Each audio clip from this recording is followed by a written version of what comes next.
Sote tunafahamu kwenye nchi ya Tanzania kipindi kile ilikuwa ikiitwa Tanganyika kabla ya uhuru, ambapo tulitawaliwa na watawala tofauti wengi sana kwenye hili taifa letu la Tanganyika kwa kipindi kile. Lakini mtawala mmoja mkubwa ambaye alitokea bara la Ulaya ambaye ni Mjerumani alitawala kwa kipindi cha miaka mingi sana kabla ya kwenda kwenye utawala wa Mwingereza. Lakini leo nataka tuzungumzie utawala wa huyu Mjerumani vile ambavyo ulikuwa na matatizo makubwa sana kwa mababu zetu. Kimsingi, mababu zetu waliweza kupatiwa adhabu kali sana na maisha magumu kipindi kile, na adhabu kubwa iliyokuwa ikitolewa ilikuwa ikiitwa 20. Sasa leo nataka tuzungumzie hii adhabu ya Hamsa 20.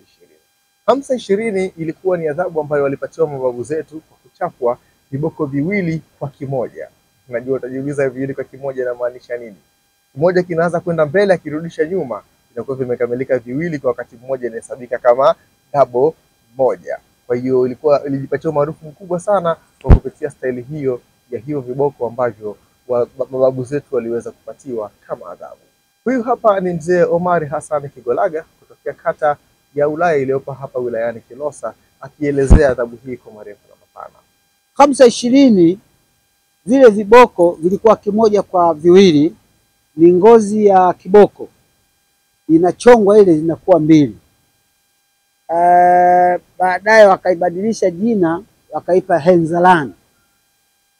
Sasa ukisikia utapigwa Henzeland, maana yake utapigwa ile kutumia ile kiboko ya kuchonga, maana yake kimoja kwa viwili.